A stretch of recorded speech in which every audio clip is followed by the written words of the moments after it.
All right, Dale. I want to go back to your career here. So you're working at the factory. You're driving a forklift.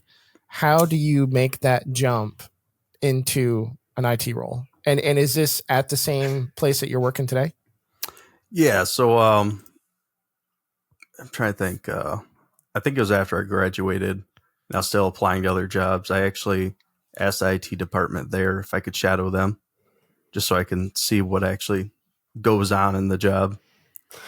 And then I did that for a couple months, and then I got a help desk IT support position at another factory, and did that for about a year. And then the place where I work at now, they actually called me back and offered me a position. That's cool. So it was really the curiosity that got you somewhere, and you showed people you were curious. Yep. Yeah, they needed a position and remembered I shadowed, and they're like, yeah, we know a guy. That's so cool. This is the Art of Network Engineering podcast.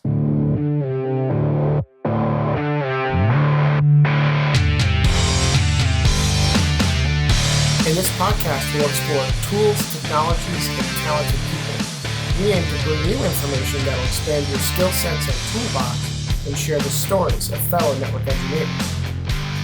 Welcome to the Art of Network Engineering. I am AJ Murray at No Blinky Blinky, and I am joined this evening by Dan Richards at Howdy Packet. It has been a very long time since I have uttered those words. Dan, how the hell are you doing, my friend? I am doing great, AJ. Thank you. What's new with Dan? A lot of rework, honestly. Lost a lot of weight. Mentally getting healthier, but Nice. Still under construction a little bit. We all are. Dan. Yeah. We all are. It's always a work in progress. That's Great good to hear, buddy. It looks like you shaved your beard. Is that where all the weight came from? Yeah, that was about half the weight right there. Yeah. Awesome. Well, I'm glad you are back in the hot seat and behind a microphone. I'm glad to be back. Tim Bertino. He is at Tim Bertino. How you doing, Tim? Fellas, it's good to have. We got a crowded room tonight. I'm digging it. I know. I love it. It's like so cozy in here. Personally, I'm working on. I finally broke down and started doing the TikTok thing. I saw. That's good. Kevin's been answering all my bullshit questions with, he's a kind soul. But yeah, having fun, man. It's great to be here, and like I said, full room. This will be fun. Absolutely. Speaking of Kevin, he is the adjacent node. Kevin, how you doing? Hey, how's it going? Hold on. I don't know why I tried to do a Tom Selleck there. I don't know. Were you always? Did you always have the? No, so it cut off, but it's Kevin the adjacent node Nans. But was it always that? Is what I'm asking. No, it's just for tonight. You added a the. That's impressive.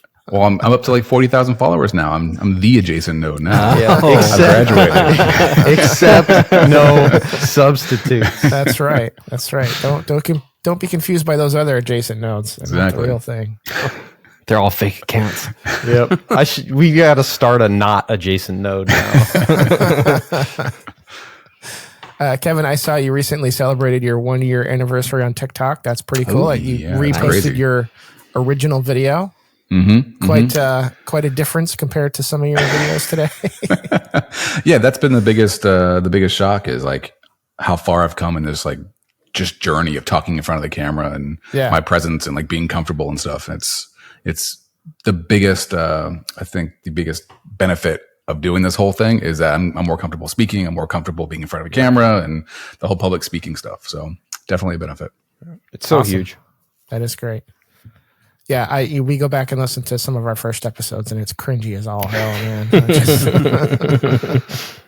It's fun to see that progress, though, right? Mm-hmm. Yeah, that growth is cool. Awesome. I'm really excited because I'm fanboying out right now. I've been following Dale for a few years. I'm very excited to get a chance to talk to and interview Dale Wheeler. He does some posting on TikTok. He's been posting about his journey for the last, couple of years now. Dale, welcome to the show. Hey, thanks for having me. We gotta start with his name because oftentimes we get guests in here that just have really cool names. And I always try to guess what they would be if they didn't do what they're doing now. So I'm going to start. And if anybody else wants to jump in, go for it. Dale Wheeler, if I had to guess, would be on the World Poker Tour. Free dealing Wheeler. Ooh. I like that. That is trademark that right now. Get on so that. I got to ask you, Dale, before we get into the tech journey, if you weren't doing what you were doing today and you could do it all again, what would it be? Oh man, I don't know. I mean, what I was doing was just driving a forklift in a factory, but man, I really don't know. Come on, Dale, we're talking hopes and dreams here, man. Come on. I've always been interested in airplanes, so maybe sometime there we go or something. Hey, there you go. Even though I've only ever flown once, but I always like watching people. There you go. Can't go Yeah, I wrong think with a that. pilot would be pretty cool. Yeah. Heck yeah. Nice, man. Likes to get high. My kind of man. All right. Oh my gosh. There goes your sponsors right there. Yeah. We'll cut that part out. This is why we don't drink on the air. What? Might get right, a different Dale. kind of sponsor now. There you go. What's that? Snoop Dogg's calling. Yeah. Dale, what do you do currently? And you mentioned you did the forklift driving thing. So I guess I should preface this by Dale's early in career, and I love that we do this on the Art of Network Engineering. We don't just email the people that have made it, not just the CCIEs and whatnot. I love getting people that are trying to break in or have just recently broken in and get different perspectives on what that journey is like, because it's probably a lot different today than it was when we were starting out, right, fellas? So Dale, what back in my day, Dale, what do you do? And let's talk about where you're trying to get to. Well, currently I'm a network technician, but we're just a 3-man team, so we kind of wear all hats. Mm-hmm. So we work on firewalls, switches, routers, and then the occasional printer, computer. So a little bit of everything, unfortunately. You said the dirty word. yeah. No printers. Nobody No. likes that P word. PTSD right there. So how did you find networking as something that you wanted to pursue? Actually, finding your guys' podcast. Whoa. Really? Yeah. Yeah, it was, I think that's the first time anyone's answered that. Yeah. Get that was, guy something. I was finishing up college and I wasn't quite sure where I wanted to go with it. I knew I was going to have to do help desk or something. I was looking at cybersecurity for a little bit, but that's really hard to get into, especially in my area. I hear there's boot camps for that. Yeah. Yeah. Got to make college loans to pay for any of that. Yeah. Preach. All right. So you went to college. Let's start there. What did you go to school for? Was it like a general degree in IT? What did you study in college? Yeah, it was just a general information technology degree. Okay. All right. And then, so you're out of college, you're trying to figure out what to do, and you happened upon our podcast. Yeah. I was really bored at work. I was just searching for tech podcasts. Well, and then here we are. You guys were the first ones that popped up. Boring tech podcast. Was that the search? Yeah. So, at what point in our journey did you land on us? In my journey, you're talking about, or No, like when you found us, like how long ago was it? 'Cause we've been doing this for about 4 years now. So, I think you guys were about a year into it. okay, all right. So we didn't sound like total crap. That's good. Right. Well, I did go back through and listen through all of them. All right. Nice. All right. That's Good deal. funny. So I guess what about, or what is it that you heard that was like, oh, I'll give this network thing a try? I guess nothing really specific. Just everyone seemed like they enjoyed it. So I started messaging Andy, asking him some home labbing equipment. All right. He recommended some stuff. Physical Nice. gear, I assume, right? Yep. Yep. Yeah. Sounds like Andy. Okay, very very cool. And so, you were doing. I think you mentioned you were doing a forklift operator in a manufacturing area. Was your like last job before you broke into tech? So let's talk about that journey. How did you break into tech from your previous job? Well, if I go back to high school, after I graduated that, I did start college right after that. I did computer science. Hated that. My man. No wonder you liked Andy so much. And then, then I met my girlfriend, moved up here. I was originally from downstate. And then I worked at the factory for 2 years driving forklift. Realized I did not want to do that the rest of my life. So Good call. applied for college again and worked full time and went to college. I've been there. Nice. Wow. That's tough, man. Yeah, factory hours, so anywhere from 40 to 60 hours a week.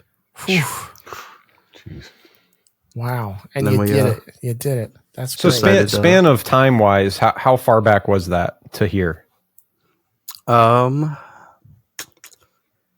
Starting college, I started in 2017. Okay.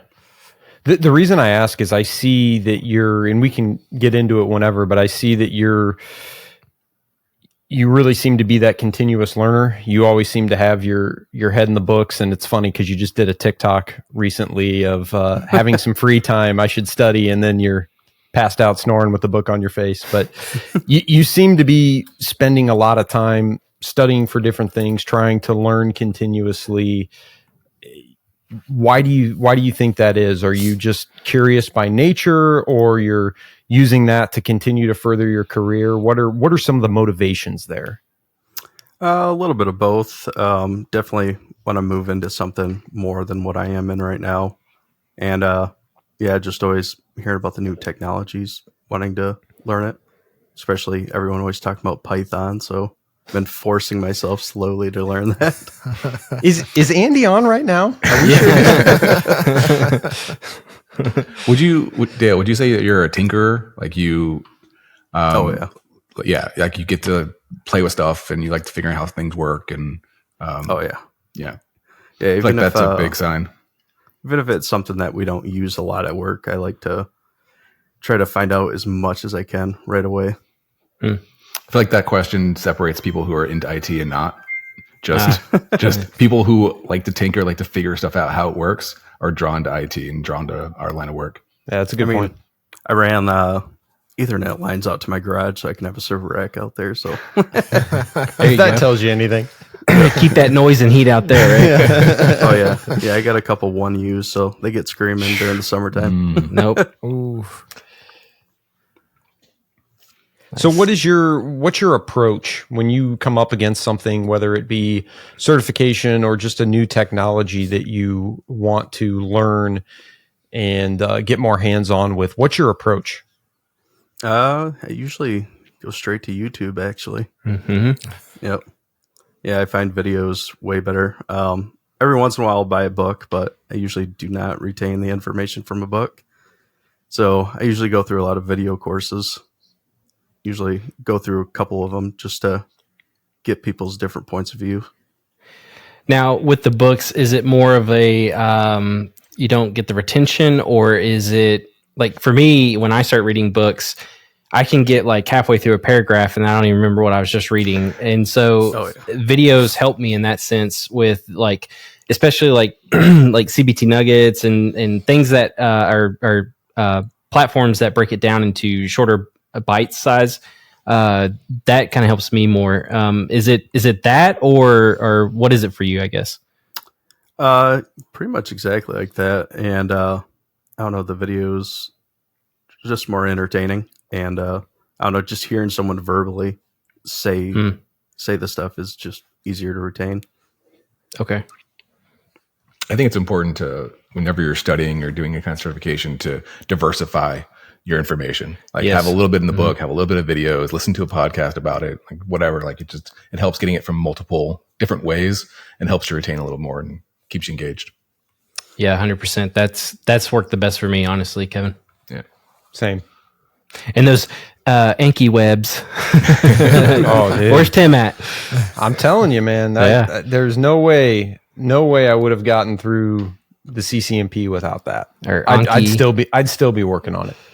Yeah. Did we ever figure out how to pronounce that? Is it Anki? Anki? I don't think we did. Know, I say Anki, but Anki? Okay. I'm always wrong. I've set that up. I've set that up a couple of times, and I've used it for maybe a week. Then I fall out of it. What is it for those who don't know, like myself? Yeah, it's like a flashcard. It's an app. You can also get it on like through the web browser, and you can say if you create an account, you can save your cards. So, like if you want to create them in the web browser, because for me it's easier to do it through the web browser because I can use the keyboard and type it all out. But then like I said, if you get that account, you can download the app, and it'll sync your decks is what they call them. So. Okay, But it's a flashcard system. And but it's more than, to me, it's more than just flashcards too. It adopts and we had an episode about it a long time ago, about how you retain things, and it takes the spaced repetition approach. So if you get a card that pops up and there's like 3 or 4 options, you can either say, give it to me again in 10 minutes, or it was difficult, or it was medium difficulty, or it was easy. And depending on what you select, it will push it out. So if you say it was hard this time, it may push it out 10 minutes or a day. Or if you say it's easy, it may push it out 2 weeks or a month or whatever. So it's that whole space repetition concept. And it really helped. But to your point, Dale, it was something that when I was studying, I had to make it part of my everyday thing. So if I was going to block 2 hours to studying, like the first half hour or however long it would take would be to get through the cards for the day. But it works. It worked for me at least. Yeah, and I think one thing too to add on to that is you have to be honest with yourself. Because I was not at first, and I did the same thing, Dale. I was like, I was on it for like about maybe 4 days or something like that, and I was just like, I'm not doing this because I'm over here like, well, I kind of knew the answer, but I got it. I got it. Yeah. Depends on how many of these I had when I was studying. Yeah. Yeah, but once I had that talk with myself, it actually was beneficial. And funny side note, I'm actually using it for my kid because he's working on sight words now, and so I'm actually using it to do the sight words because, and obviously he doesn't answer if he got it right or wrong or if it was medium or whatever, but I'm sitting there just judging off of how quick he says it. And it's actually worked for him too. So that's really cool. If you need to learn some sight words, it's a good tool for that. Dan will share his decks with you. Yeah, sight words. We're gonna make a network engineering sight words Anki book. Hey, you could do that for acronyms, Dan. That's not a bad idea. Yeah, I like that actually. We'll go somewhere with that. Oh my gosh, that's great. All right, Dale, I want to go back to your career here. So you're working at the factory, you're driving a forklift. How do you make that jump into an IT role? And is this at the same place that you're working today? Yeah. So I'm trying to think. I think it was after I graduated, and I was still applying to other jobs. I actually asked the IT department there if I could shadow them, just so I can see what actually goes on in the job. And then I did that for a couple months, and then I got a help desk IT support position at another factory, and did that for about a year. And then the place where I work at now, they actually called me back and offered me a position. That's cool. So it was really the curiosity that got you somewhere, and you showed people you were curious. Yep. Yeah, they needed a position and remembered I shadowed, and they're like, yeah, we know a guy. That's so cool. That's great, Dale. So I want to kind of explore, how did that conversation go? Like, did you already have a relationship with somebody in the IT department there that, like, were you friends with somebody in the IT department, or did you just walk in there one day and be like, hey fellas, like, I'm really interested in doing IT. Is there room for me to maybe shadow what you guys do? How did that go? I actually got a hold of HR, and they kind of set up a meeting with me and the IT manager, and we talked about it. So I would go in after my shift and not get paid for it, just shadow him for about 3-4 hours. So wow, was this a program that the employer made available? Like, hey, if because I have ever heard of that at some employers, right? Like, if you're interested in doing another role, let us know. Like, we'll help. But or was this just like, hey, I want to go to HR and ask them, is this a possibility? Yeah, it was just wasn't something they offered to everyone. It was just I went up there and asked them, and since it had a pretty good reputation there, they allowed it. That's fantastic. So you had the conversation with HR. They connected you with the IT manager, and then you started to shadow the team. Were you just doing like some help desk stuff? Did you get to do some system administration or network engineering? Like, what was the shadowing like when you did that? The shadowing, I didn't do really anything on the computer. They did show me how to make patch cables. I pretty much just shoulder surfed the main sysadmin there, just watching what he was doing throughout the day. Gotcha. Which was a lot of SQL stuff. Did you feel like it was received well by the IT team? Did you form some good bonds there and really learn a lot, or did you feel like you were really just kind of watching and seeing what you picked up?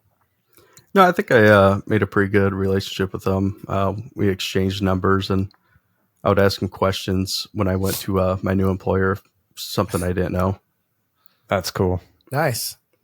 And then when they had a position open up, they called you back and said, "Come on back, man." Yeah. That's awesome. I mean, that's how you know you're doing something right. Like when somebody calls you up and says, "Hey, we like you. Get back over here." Yeah, for sure. So let's talk about what's the day job like as a network tech where you are. Kind of varies every day. I'm not always doing networking stuff. Kind of just when I first get there, check the help desk. And right now, some of the projects we have are installing some new firewalls. So that's a big one right now. What brand? Fortinet. Okay. I just saw you got your certification for it, right? Yep.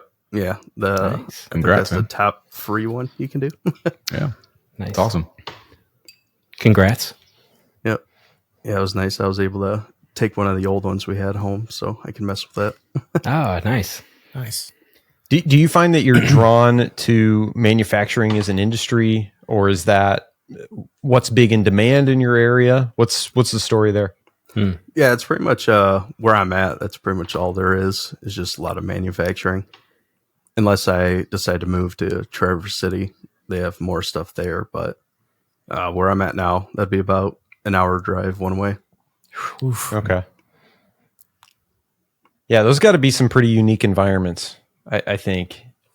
Do you get to interface? Are you really on mainly the IT side in networking, or do you have to cross over into the OT side as well? Yeah, so actually the firewalls we're installing right now is for the OT to separate it. Okay. Nice. So one thing I want to point out to kind of back to AJ's question is the with what AJ asked, what's your day-to-day look like?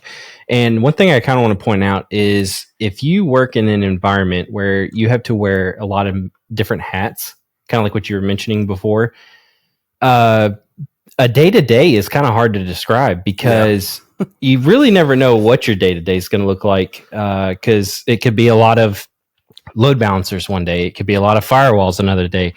It could be routing and switching, whatever. It could be cloud, you don't know.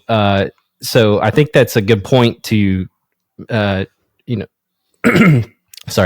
I think that's a good point to make, though, that when you are in a role of many hats, that your day-to-day could be very different. And that might be something that people don't like, and that might be something that people do like. Me personally, I do like that. What about you, Dale? Yeah, I like it. So where I'm at now, we mess with networking equipment. A lot of what we do too is mess with SQL databases and trying to make automation for that stuff too, which, where the Python comes in. I was about to ask, is that where Python is? Yeah, there's a lot of SQL statements that I'm trying to automate, so make it a little faster. Nice. So what are you doing with the SQL? Is that connected to the networking, or are you just responsible for a database that's outside the network per se? Yeah, the database is pretty much what holds everything together for the inventory system. Okay, all right. Shipping trucks, finance, accounting, everything. Oh, so you're a network tech, but that you cover a lot more than just the network. Oh yeah. You're also a DBA apparently. Be careful how many people you say that to. Yeah. I'm still pretty new into it, but yeah, we got to manage. So out of all those hats so far, which one are you drawn to the most? Definitely networking. Whenever there's that's the correct answer. Just you passed the test. Yeah. You're A1 certified now. Nice. Yeah, since I've been there, we've had a couple networking specific projects, and I volunteer for those right away. How big of a team? There's 3 of us on site, and then we have 2 programmers that work from home. Wow. And how about overall company size? Like just to give like a ballpark. How many people do you support? I think there's roughly 500 people. Wow. Oh, wow. Yep. Jeez. That's a good size. Yep. Yeah, 5 to 500. That's that's crazy. Dale, I've never supported a like warehouse factory-esque type building or network. What would you say is some of the biggest challenges having to support a factory like that? A lot of it is, I would say, trying to trace cables, because some of the stuff that's been there forever is being at a factory like that, it's either covered in oil, dust. Some of it you can't even find. Oh my gosh. Yeah. So just the harshness of the environment kind of thing. Yeah, that and being in manufacturing, everything's always moving. So there's always new cable runs to what we call cells. So the new cell stations for new parts that come in. So, I mean, I've only been there for 7 months, and I think I've had to set up, 5 or 6 new cells running cable and setting up new switches and stuff there.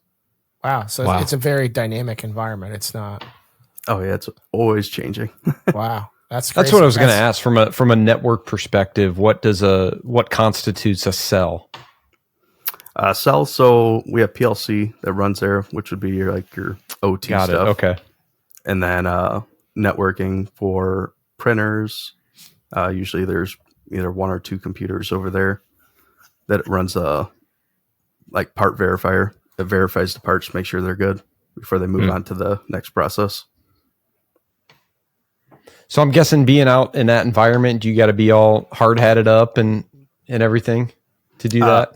Surprisingly not. We do have to wear steel toe shoes though. Steel toe shoes. Yeah. It's just, I like to think about some of that stuff when you're talking to people that say, oh, I'm going to get an IT and I'm going to have the at home or the office job, the desk job, that kind of thing. I mean, you can absolutely be in IT, in networking, and be in some of these environments that are really cool to see firsthand and be a part of.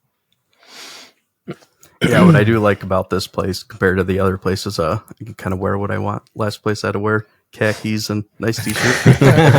The IT uniform. Yeah. Every day's Gene Day. Nice. So you running like fiber, or is that all copper over there? No, it's mainly copper. Okay.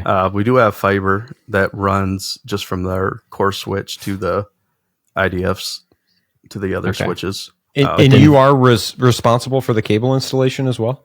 If it's a short run, yes. If it's a longer run, we usually have our maintenance team do that. Okay.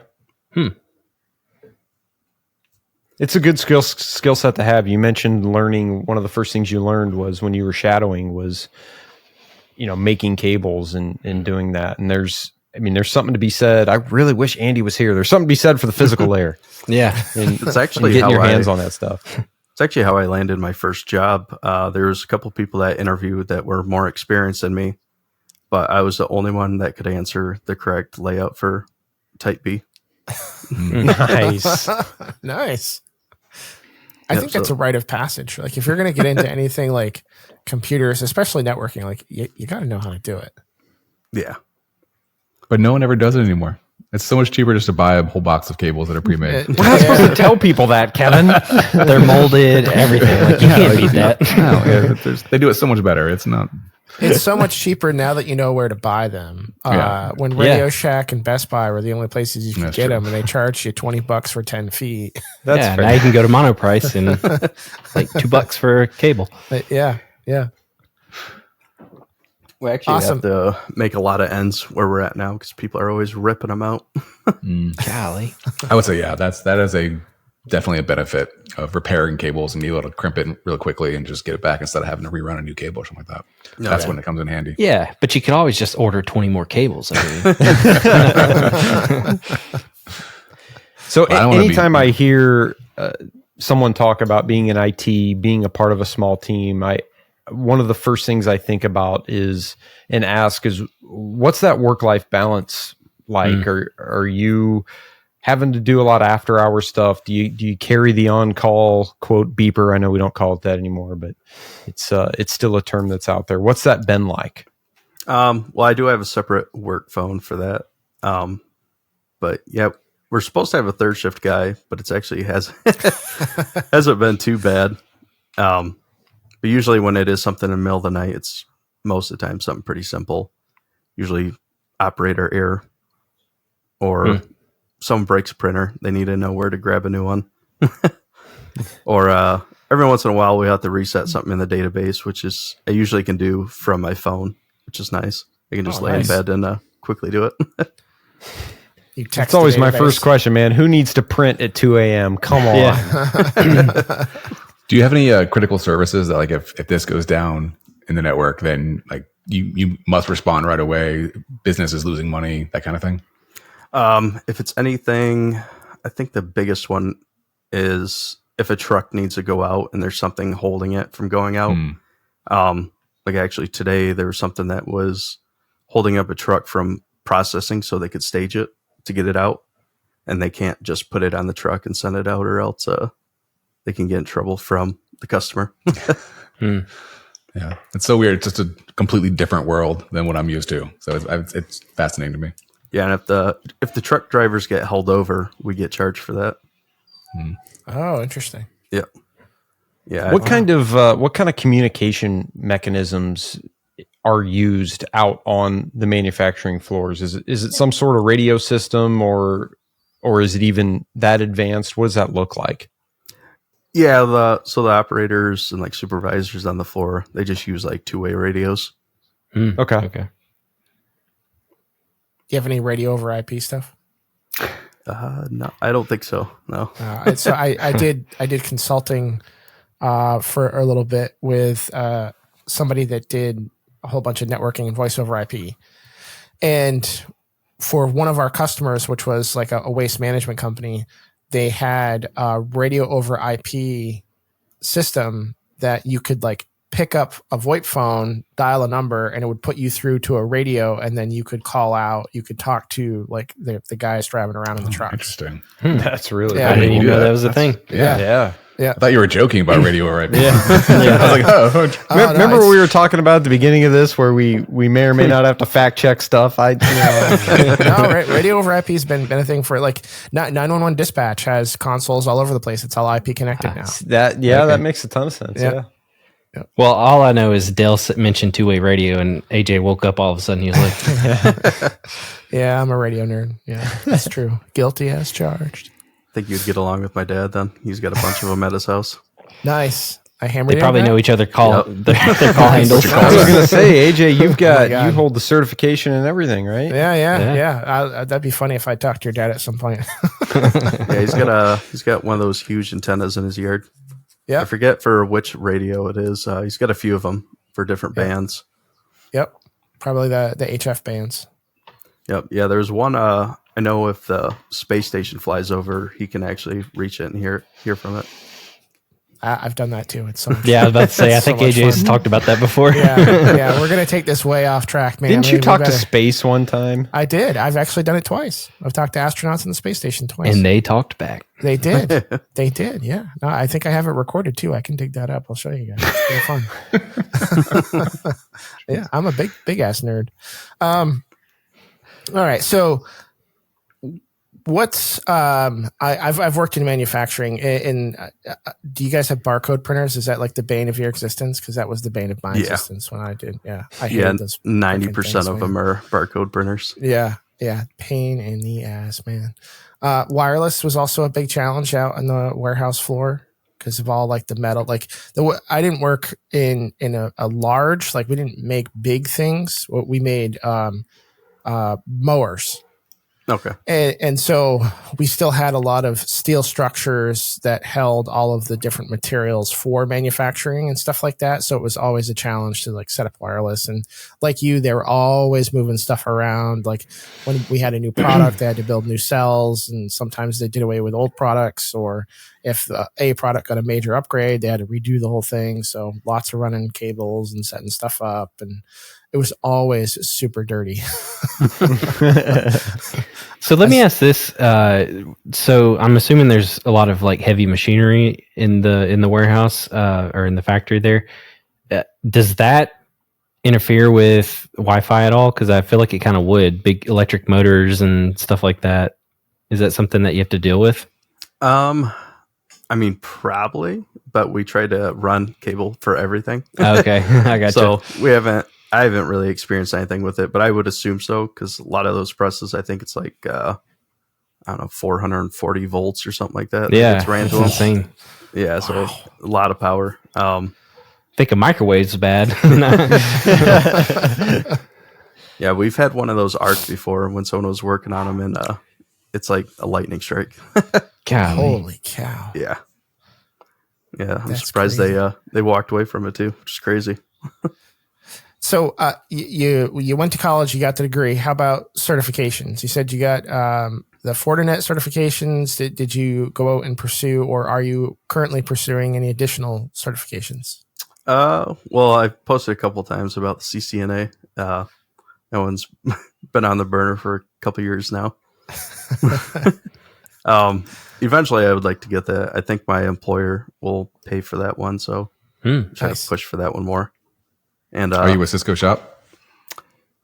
Kinda. They're HP Aruba, so it's very similar to Cisco. But we do have Meraki there too. Okay. Okay. But our corporate office does want us to move to all Cisco, so that will be down the road. Nice. I mean, at least to have a consistent vendor, because you've already mentioned Fortinet. You had HP Aruba and Meraki. Yep. Like, does that get confusing? Is that a pain, or is it kind of easy to float around between the mix? Since I've mainly been studying Cisco, a lot of the HP commands are very similar. Mm-hmm. Some of them actually seem to make a little more sense. Like when you're tagging and untagging a port, you actually type tag and untag. Yeah. But no, it doesn't. It's not too confusing. Meraki stuff seems pretty straightforward. Yeah. What part of the Meraki stack are you using? It's just wireless. Switches, just APs. Okay. Yep.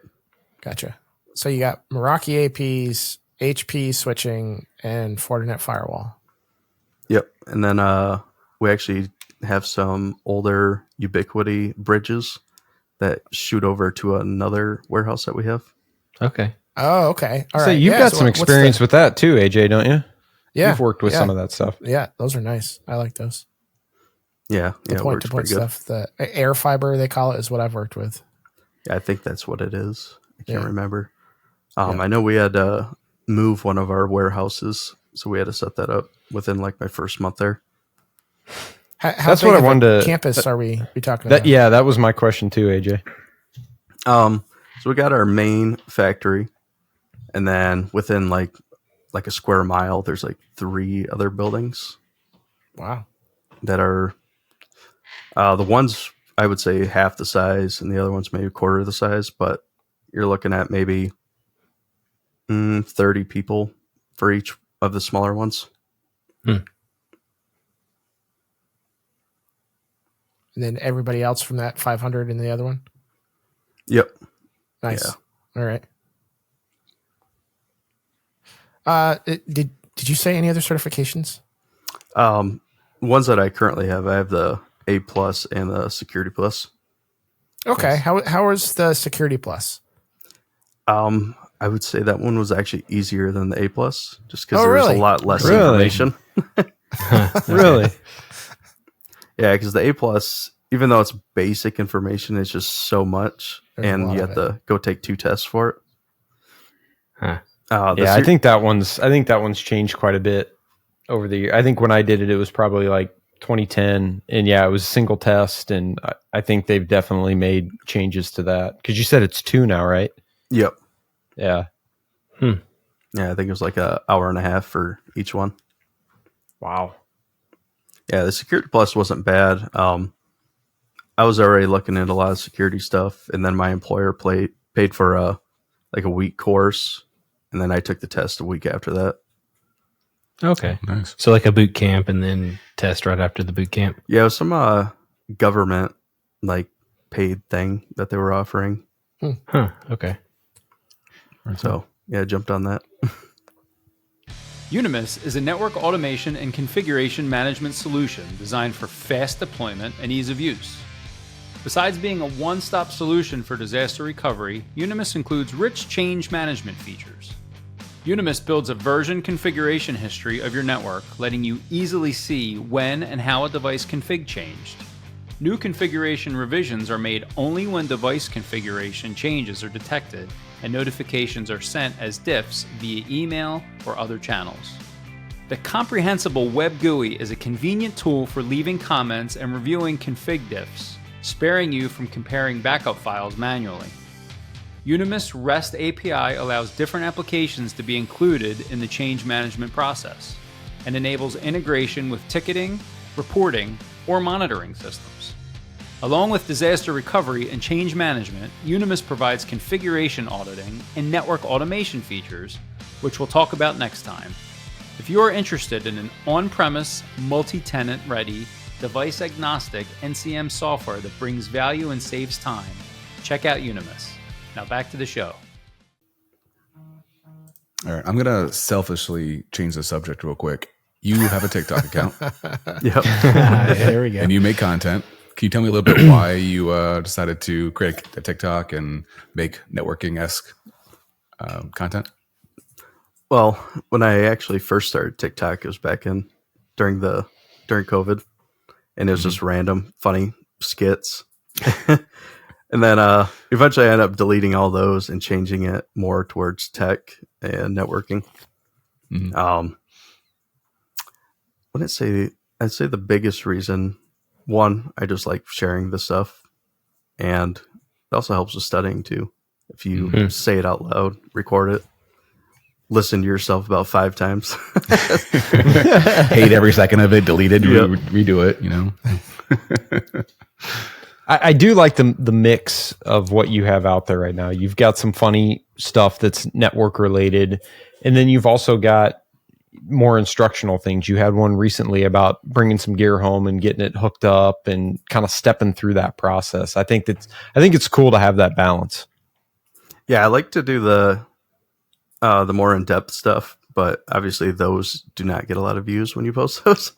So yeah, I do like to throw comedy in there too. Usually the short ones do better. See, that's I'm a little stuck on that because Here we it's go, like, Dan. Come on, yeah, Dan. I know. I'm a little stuck on that because you're not the first person who has said that, and it's like a piece of me wants to do it to go more technical, but then if the technical stuff doesn't really get the views, like what are you on there for? You know, like what are your goals there? And I think, you already kind of mentioned that a little bit, post some funny stuff, but then also to kind of help yourself learn the material, right? But it's like, I don't know. It's like, what's your goal on TikTok if it's not going to be just posting funny stuff to get the views and whatnot? I think you nailed the concept, Dan, of knowing what you're trying to get out of it. And that's why I love that Kevin asks that often. It's, you're doing something that's taking time, something that's taking effort. What are you trying to get out of it? And that was, I asked myself that when I first started doing the blog. And really for me, it was, Dale mentioned it, is teaching something, doing something that can help teach others or teach yourself is going to end up, making a concept come to you. And that's why I started blogging. Was really, my reason was, I'm trying to learn something. If I can do that by putting it in writing, and if it's going to help me and help others, I'm always looking for that win-win. But I think knowing your why is incredibly important. Yeah. If you just chase views, then you're no longer creating content for yourself. You're doing whatever, you're letting the public, the masses decide what you're going to do. And then you'll hate it. You'll hate every second of it because you're not doing what you want to do. Here's the thing about TikTok too is I find the longer videos to be easier to do. Really? Why do you say that? Trying to, because they say if you make a 15-second video or less, it becomes more popular. But trying to cram an idea into such a short period of time is really hard. Especially if you want it to be technical. Trying to explain that in such a short span is really difficult. Yeah, for sure. I find it hard to do it in 4 minutes, 5 minutes, let alone like the 1 minute that TikTok kind of wants you to do, or at least 1 minute. But yeah, that's cool. So I just lost my train of thought. Well, I think it's interesting that you say that with that the short power of period editing, time, though. with that short period of time, I don't know what the limit is right now for TikTok, but like YouTube Shorts at this time, if it's over a minute, you can't classify it as a short. Okay. I think on TikTok, I think you have to get a certain amount of followers to upgrade to the next one, but I think the max is like 10 minutes or something like that. Okay. Sounds right. 10 minutes on TikTok? Yep. Yeah. Wow. They're trying to do more long form. They're even trying to like push out the horizontal landscape, view, so that people actually switch their phones over and do longer form content like that. So that's interesting because it's like the whole shift was go to vertical, and like what you were just saying, 15 seconds is what's going to be more popular. So it's kind of funny that the platform itself is trying to switch to longer and horizontal. Like that's interesting. Which makes it better for our niche, our tech people who want to get in there and do a console and show how things are connected and all this other stuff. But it's just not the views right now. Like Dale was saying, what the more technical you get, the more the more niche you get, the more there's less people who are searching or wanting that information. So like if you're creating a ether channel between two switches, the only people who are going to stop and watch you configure that are people who are into that vendor and are in the networking and also want to learn how to do that. And that's like 5 people. Yeah. See, it's funny you mentioned that because Kevin's talked about that before. What's really cool about TikTok is the statistics and analytics where you can go see the different stats on everything. And it's like, I go in, it's like, you gotta capture that attention within like the first 7 seconds. Cause the ones that I've done, it's like, the average, I may have a minute plus video. The average watch time was 9 seconds. I'm like, well, what the hell am I even doing then? Yeah. Right. You got 7 seconds on me. Nice. I watch your entire videos, Tim. I mean, I let it play. I might put it face down on the desk. Play for you. Yeah, but he's only got about 5 seconds in. And he's he's got to go get the coffee. I'll take a bullet for Tim. Let it play. All right. So Dale, you said that where you're currently at, it's your jobs are kind of limited in what you can do. Where do you see yourself in the future? Where do you want to go in the next 5-10 years? A network engineer would be pretty nice.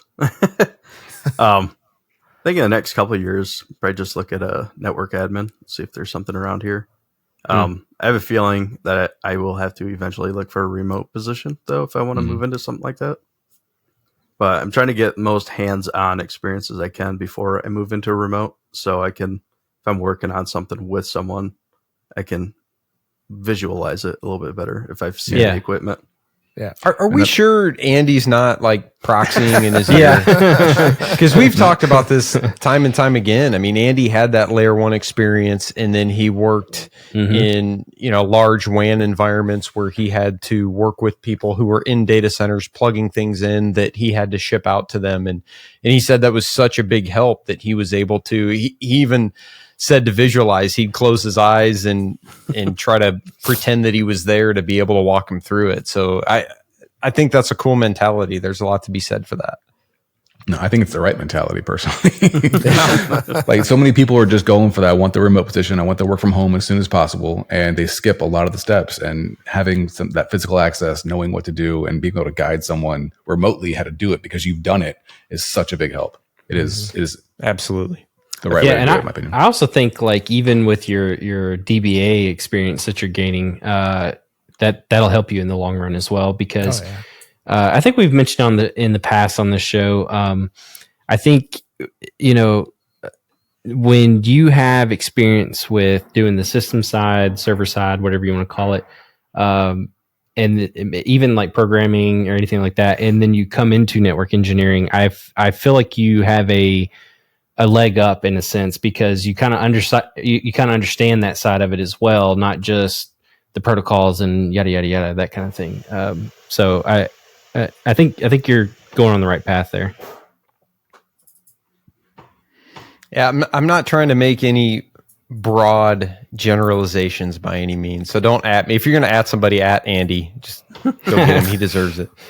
But I think you see, and this is one of the beauties of networking, is that because we have to maintain and control that infrastructure, you have to know to an extent what's riding on top of it to be able to support it the best. So I think you see a lot of network engineers that tend to look into adjacent technologies like applications, like virtualization and that kind of thing, versus the alternative of other groups that may not look at networking or need to look at networking because the network engineers are there. If that makes sense. Yeah, definitely. Dale, do you think where you're at today has any potential to grow to the point where you could be a network admin? Or you mentioned there's like a corporate office HQ. Are they close enough that you could potentially get a position there, even maybe remote? I think so. The corporate office is down by Detroit. So if I did do something like that, it would have to be remote. But I believe they do offer remote positions there for that. Nice. Okay. And how big is I guess the entire company? Like if you include corporate and all the other locations, is that the 500, or is it just 500 at your site? No, they have facilities in like China, Mexico, Europe. Oh, wow. Over. Yeah. Wow. Oh, wow. Manufacturing. Yeah, it's everywhere. When we get into like a corporate Teams meeting, there's hundreds and hundreds of just IT people in there. Whoa. Yeah. That's big. I've certainly not heard of hundreds and hundreds of people on an IT meeting. My goodness. Sounds terrible. Somebody had to say it. How many people forget to mute their mic? Can you hear me? Can you hear me? Yeah. Over and over again. Do you see my screen?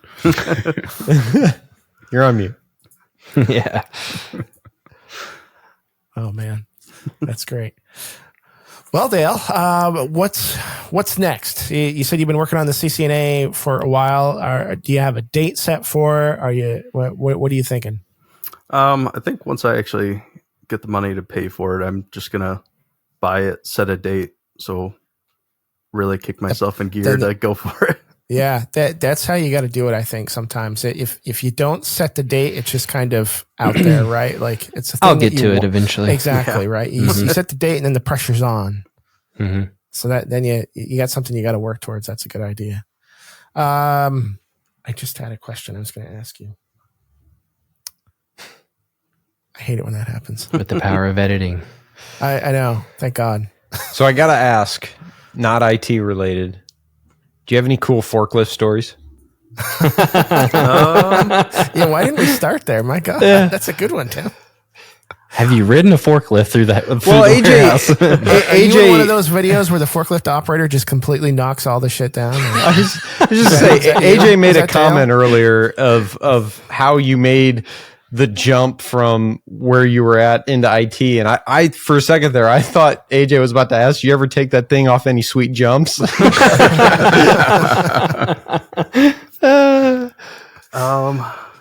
I mean, definitely have knocked stuff over, not necessarily inside, but we store a lot of our empties outside. So, Okay, yeah. and That's where I store all my empties. So